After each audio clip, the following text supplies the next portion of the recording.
Do custeio da uva no sul ao manejo do gado verde no norte. Soluções do Sicoob para o agronegócio. Só quem nasceu no agro entende do seu negócio. Sicoob, faça parte. A Cocamig representa a união e a força do agronegócio. Somos 16 filiadas e mais de 45 mil produtores unidos pelo espírito cooperativista. Cocamig, a força da união.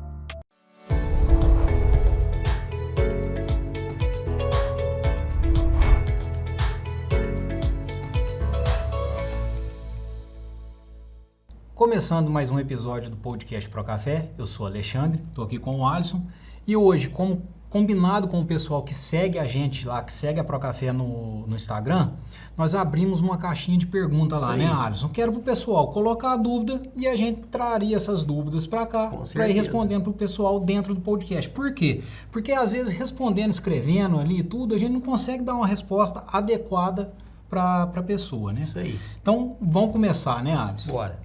Vai vir de tudo aqui. Hoje a gente nem realmente não lemos antes, nós vamos lendo agora e vendo um pouquinho do que está aqui. Alisson, vamos para a primeira então. Vale a pena medir o pH da água quando essa água vem de um poço, por exemplo, de um reservatório? Que eu acredito que ele está querendo saber a interferência do pH da água usado na hora de se fazer a aplicação de um defensivo. Sim. Xande, isso daí é o seguinte, existem vertentes que falam que isso é extremamente importante. Existem vertentes de pesquisadores que falam que não tem importância nenhuma e tem a turma que fica em cima do muro, tá? Então, você vai conseguir resposta científica para as três situações. Na prática, o que nós observamos? Faz muita diferença, sim. O pH interfere, sim, na eficiência de herbicida, fungicida, inseticida. O que tem menor interferência é o fungicida. O que tem maior interferência é o herbicida. E o inseticida fica intermediário aí na situação. O que eu já vi? Herbicida é o mais simples. Funciona, não funciona, vale, não vale. Cada pessoa pode fazer o teste, é muito simples. Herbicida mata ou não mata. Não é simples? É fácil demais. É fácil demais. Então, o que o produtor, o colega agrônomo, o técnico, o que ele pode fazer? Coloca glifosato. Em um, ele coloca redutor de pH. Em outro, ele não coloca nada. Em outro, ele coloca um agente que vai alcalinizar aquela água. Um cobre. Coloca um hidróxido de cobre lá. Só isso. E faz o herbicida. E faz as faixas. Faz 2 metros com redutor de pH, 2 metros sem nada, água do jeito que veio, e faz 2 metros com água mais cobre.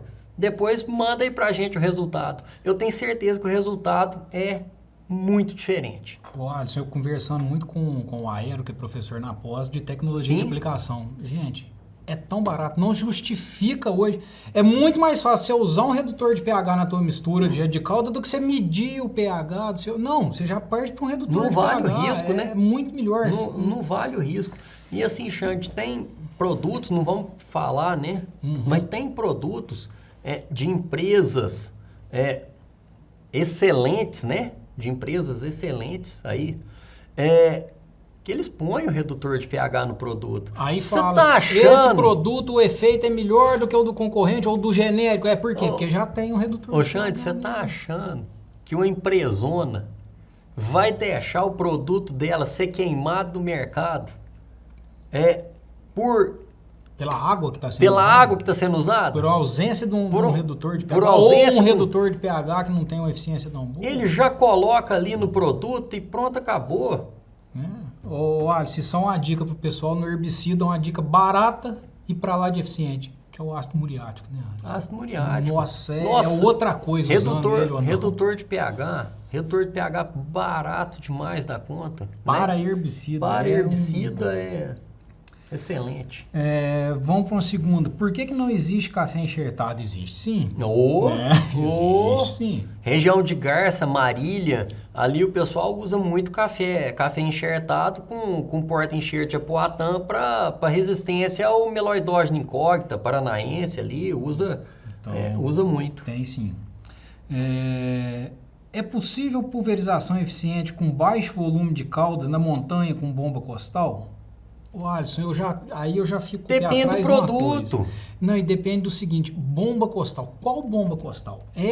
Vamos pensar, esquecer daquela que você tem que ficar bombando. Vamos pensar naquela elétricazinha. Mas é a bombinha costal? Qual que é o poder de penetração disso? Porque ela, por mais que ela seja melhor do que a outra, ela não tem. Agora, quando você usa um turboatomizador costal, você já muda a eficiência da tua aplicação. Com vento, ventilação. É outra coisa. Então, já começa por não aí. Tem dúvida. E aí vai o que você falou, depende do produto. Depende, né? Então, você tem produto que você não precisa de alto volume, tem produto que precisa de um volume maior, tem praga que precisa de... Porque o que acontece, Xande, a maioria dos inseticidas que nós temos hoje, ele é de contato e ingestão. Como que um produto de contato e ingestão pode ter um baixo volume de utilização se ele é de contato e ingestão? Não tem como. Não tem jeito. Então, quando a gente pensa em inseticida, principalmente, vamos falar aqui para ele, né, Alisson? Broca. Como que eu vou fazer um volume de calda baixo jogando só na parte de fora da planta ali? Não tem. Não vai. Não vai ter eficiência no controle. Então tem que tomar cuidado com isso. Tem que tomar cuidado, não tem dúvida. E quando quer falar um pouco de baixo volume também, tem que pensar na mistura dessa calda também. Com certeza. Né? Então, com certeza. Tem algum efeito adverso de cair calcário sobre os botões florais? Depende do estádio, né? Que o botão floral está. Se ele estiver num estádio muito atrasado, não tem efeito negativo nenhum. Se ele estiver num estádio mais adiantado, aí nós temos efeito negativo sim. Vai causar, às vezes, até uma desidratação desse botão floral. Ô Alisson, mas aí, quando vem uma pergunta dessa, eu já vejo o erro muito antes. Porque se esse calcário está indo pro teu botão floral, é porque está fazendo aquele pó danado. Se está fazendo um pó danado, é porque está jogando a parte boa e mais clara do calcário dele fora. Se ele tivesse dando uma umedecida nesse calcário, com uma mangueirinha de água ali, isso daí ia estar caindo sem poeira nem nada. Não, suja só a sainha ali, ó. Não ia estar indo pro botão floral. Não, com certeza. Então, para mim, o erro tá antes de bater, não tem dúvida. Tá na aplicação. Não pode bater no botão floral, não tem nada a ver calcário pegar no botão floral. Não poderia estar tendo a poeira. Sim. Entre a gessagem e calagem, qual fazer primeiro? Eu acho lindo misturar um calcário com gesso. Acabamos de falar aqui da poeira do calcário. O gesso vem úmido. Vem úmido, o calcário vem seco. Você mistura o gesso úmido com o calcário seco, tá resolvido. Resolvido o problema de aplicabilidade. Ah, mas eu vou jogar separado. Aí cai no famoso tanto faz. Tanto faz. Não tem interferência em jogar um ou outro. Não, às vezes, Xande, o que acontece? O pessoal vem com a teoria que é o seguinte. Eu vou aplicar o calcário primeiro, por quê? Porque o calcário vai melhorar, a minha CTC potencial vai estabilizar o cálcio, o magnésio nos colóides do solo. E aí, quando eu aplicar o gesso só vai carrear para as camadas mais profundas.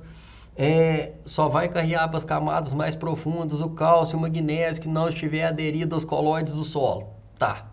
Aí é onde veio o nosso super mestre Zé Braz Matiello e me deu uma cacetada uma vez e eu falei, ele tá certo, eu tô errado.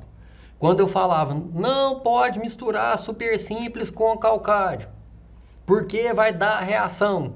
O Matiello falou assim, ô menino bobo, falou pra mim, ô menino bobo, como que vai dar reação? Se você misturar açúcar com areia vai dar reação? Eu falei, pois é. O calcário é insolúvel, super simples é solúvel. Como que uma coisa vai reagir com a outra? O gesso também é insolúvel, assim como o calcário. Só que a solubilidade do gesso é 160 vezes maior do que a solubilidade do calcário. Você vai gastar 67 mil litros de água para dissociar 1 quilo de cálcio de calcário. Ou seja, trocando em miúdos aí pro pessoal, você vai gastar 7 milímetros de chuva para dissociar 1 quilo de cálcio de calcário. O gesso é muito menos.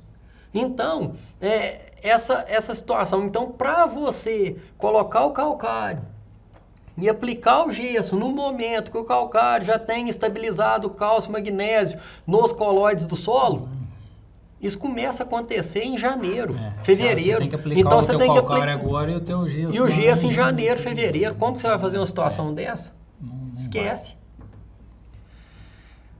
Agora vem uma para você falar um pouco mais, Alisson. Como interpretar CTC na análise de solo? O Xande, falar de CTC é praticamente uma matéria de pós-graduação, né? Lá na pós-graduação a gente gasta um tempo enorme explicando, falando sobre CTC. Mas tentando resumir aqui para o pessoal, CTC é capacidade de troca de cátions. A CTC ela pode ser potencial ou pH 7. A CTC potencial é a caixa total do solo.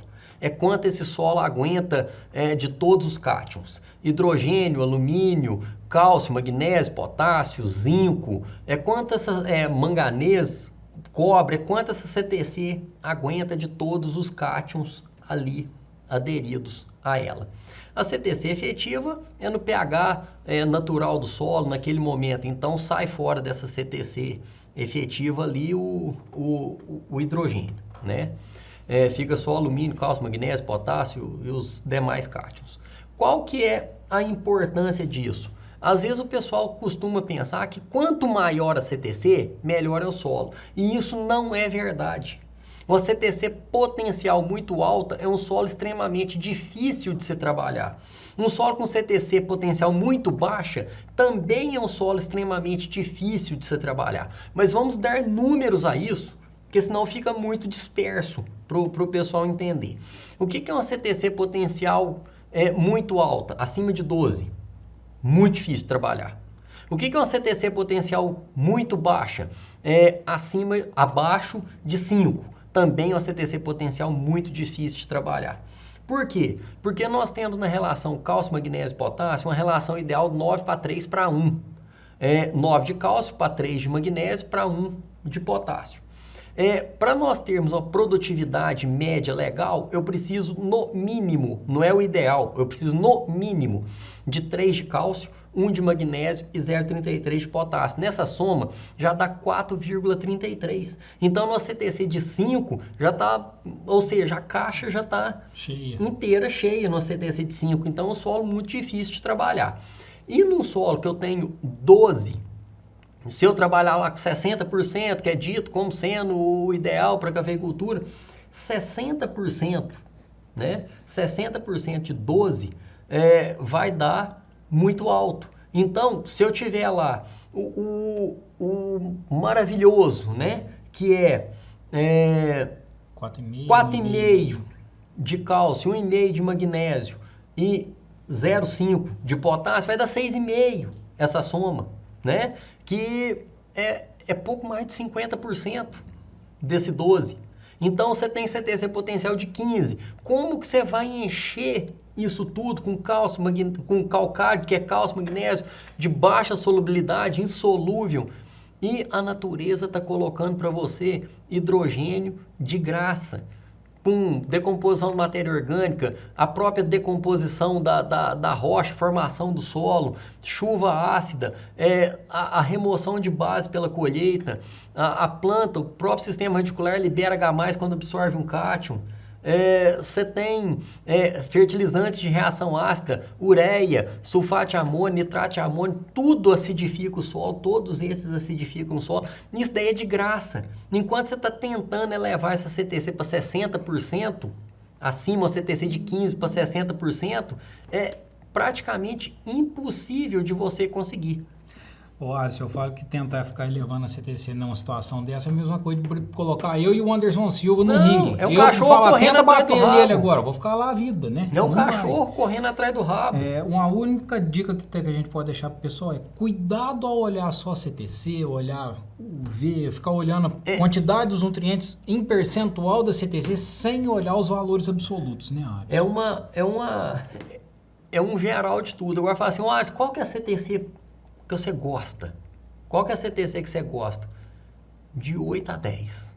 Gente, as maiores produtividades, elas são obtidas em CTC de 8 a 10. CTC muito alta, o que acontece? É o tipo daquele solo que o produtor lambão, porco, que não cuida de nada, é o solo que dá mais café.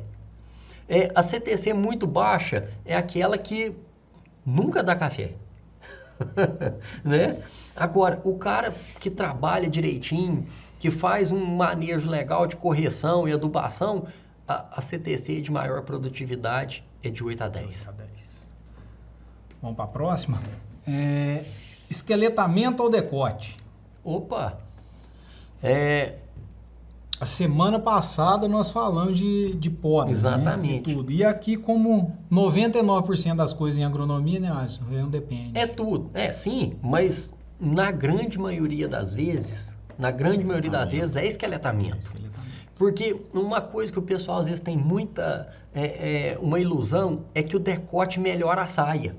Isso daí que eu ia falar. Ele Muitas piora vezes a saia. O decote é o primeiro passo para você perder a saia do teu café e lá na frente cair numa receta. E aí o que acontece? O cara vai lá, decota. Aí aquela saia, aqueles ramos lá de cima, eles crescem muito, desce, tampa e o produtor fica iludido. Ele fala assim, aí ó, desceu a saia. Não desceu nada. É um ramo lá de cima que cresceu e abafou os de baixo e acabou de matar. Aí a hora que você puxa o ramo, ele tá lá na altura do peito. Isso daí que eu ia falar. Cuidado com o decote, porque de dentro do carro ele pode até ser bonitinho, mas a hora que você vai você mexe na lavoura, que você... Nossa, aquela lavoura que você tá em dúvida se é decote ou se é esqueletamento, quando você decota ela, a próxima poda certa, não vou dizer que é a próxima poda que você vai fazer, mas a próxima poda certa é recepa. Isso é muito complicado. Eu também... O decote Infelizmente, a próxima poda certa é recepa. O decote é muito pontual, né, Alisson? Muito pouco usado. Muito pouco usado. Alisson, tem muita pergunta ainda. Nós vamos fazer mais episódios para não ficar um programa muito comprido. Então, pessoal, se a sua pergunta não foi respondida aqui, é só acompanhar que nós vamos continuar respondendo. Vai estar no próximo. Um abraço, semana que vem tem mais. Conheça a plataforma Procafé, a plataforma de conhecimento especializada em cafeicultura. Nela, você vai aprender através de cursos desenvolvidos pelos maiores especialistas do mercado cafeeiro. E para você que acompanha o podcast da Fundação Procafé, tem descontos exclusivos que são válidos para as próximas 24 horas. Acesse plataformaprocafé.com.br e saiba mais.